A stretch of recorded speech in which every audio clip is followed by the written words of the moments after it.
Hey, what's going on, guys? My name is Nadeem, and today I'm late. And I mean, at this point, it's expected. I don't know why I'm so fucking lazy. I didn't even summon.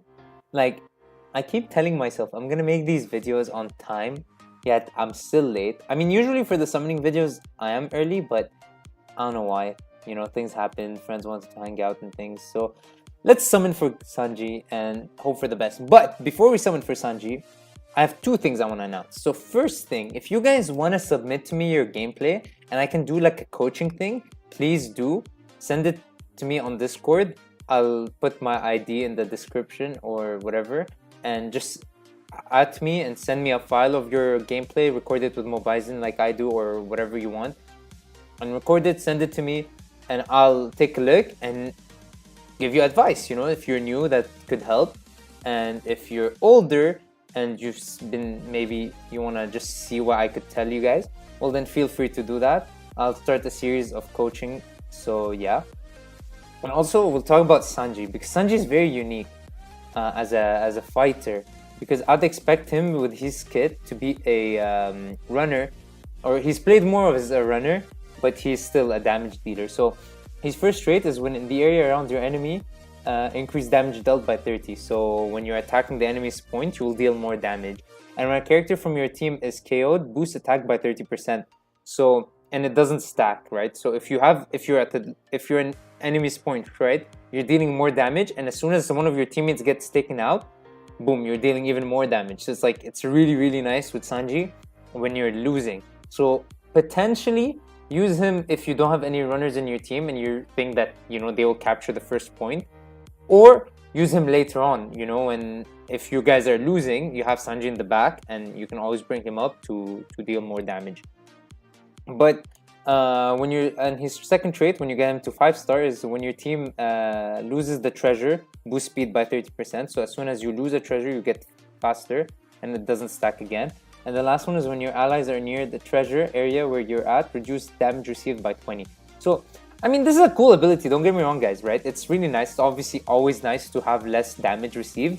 But as an attacker, do you really want this? Maybe it would be better to have an offensive trait here. But I mean, at the end of the day, it's not a bad trait. All his traits, first and second, are really, really good. But he gets a team boost attack. But here's where it is, right? Long range charge with a knockback effect and chance to set enemies aflame. Deals nice damage. So a flame just gives you extra damage over time, and the higher you level up, the more chance of it connecting and whatever. There's a close range area that nullifies stagger, and you get a defense debuff on the enemy, so you're gonna deal more damage to enemies that get hit by this. But the thing with Sanji is that he's for more experienced players, right? Don't summon. I know, I mean, it's too late, right? If you summon, you already summoned. You're not waiting for me to tell you, but if you like Sanji, summon. He's a good character, he's a good damage dealer, you can do your job right. But if you want to do your job optimally, then you have to change your style with Sanji. And what I mean by that is, let's do the multi as I speak, right? So what I mean by that is you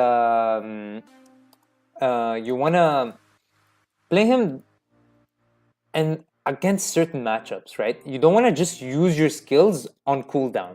You want to use it to counter enemy skills. So, because the thing is, his skills are instant, or basically instant. So as soon as you see someone, that you have to understand the matchups. That's what I'm saying. That's why you need to be experienced. You need to know what enemies have a long cooldown, so, or a long charge time to their skills. So for example, if you see a Moria, right? Moria as a defender is a pain to deal with, but his skills take a long time to build, to like, from when he's clicks the skill, he has a whole animation, and then his skill pops up. So it takes a long time. So if you're Sanji and you see a Moria, you don't want to use your skills until the Moria uses his skills. And then you might say, what if Moria and other players know how to counter this, right? Well, here's the thing. Even if they know how to counter it, and they don't use their skills, well, you're forcing them to not use skills, right? So next thing you know, you have this thing where good players that play against Sanji won't use their skills, so you're forcing them to be more passive. And if you're if you're playing the right way, then you're just gonna stop. So if it's a bad player and he uses his skills, you're just gonna stop it. And if he's a good player, you're just gonna force him not to use skills. And that's something. That's insane how much power a good Sanji could have on the enemies. But what does that mean? That means that the second you use both your skills, you're pretty useless. Like, you might as well have another damage dealer. Like, don't get me wrong, it's not bad if you use your skills, but at that point, if you're not gonna maximize his potential, then I mean it's unfortunate, right? You don't have to summon for him. If you want to play more brain dead, then you want to pull for someone like Kid, you want to pull for someone like Luffy, you want to pull for someone that's pure. Hey, go in, hit the enemies, and just kill them, right? But with Sanji, you need a bit more of a big brain play, you know? He's not, and it's so cool. It's so cool that they add characters like this. I mean, I'm sure maybe they didn't have that in mind, but it's just insane. It's just so much fun to see that, you know, the mind games that go on, even at not the highest levels. Like, once you're in A, you'll start to realize, you know, some Sanjis are really good. Like, I didn't realize Sanji's skills were so fast until I casted my thing before Sanji was even close to me, yet he still cancelled my thing. And I was like, wait, what? Then I checked it out and I saw that, wow, actually Sanji deals a lot of damage and fast. So it's just so cool how he could force a playstyle on the enemy's team. And if they don't switch their playstyle, well, then they waste their skills. And once a defender, for example, doesn't have skills, how is he going to stop you from doing anything, right? So I really like Sanji. And imagine two Sanjis, right? Then the enemies are never going to use skills. They're going to hate their game. And it's going to be the most boring game of all time of ultimately no skills. And it's just going to be just normal combos on each other. But that's another thing, right? You want to make sure that you're not close to the enemies. Even though you deal a lot of damage, once they deal a lot of damage on you, well, you're dead. Now, he has that trait too, as we saw, that reduces damage, but that's not on all the time, right? So there's going to be so much change because of the Sanji and how people play.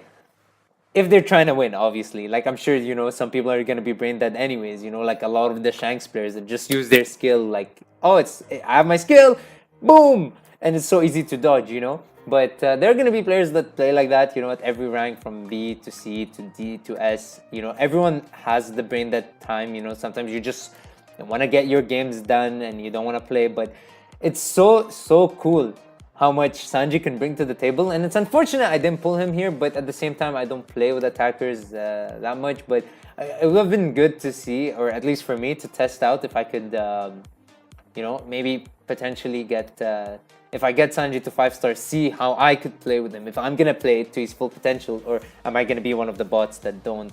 And yeah. That being said, hope you guys enjoyed. I know I didn't pull, and the summoning wasn't the focus, but I mean, I didn't get anything hype. And yeah, I mean, that's it. Sanji is really cool. If you guys are willing to pull. If you like Sanji, pull. If you're just looking for a damage dealer that just deals damage, you know, maybe NL and Bon Clay would be better. That being said, he is, I think, way better than those two, but he has a different playstyle in a way. So, yeah. That being said, hope you guys enjoyed, and peace.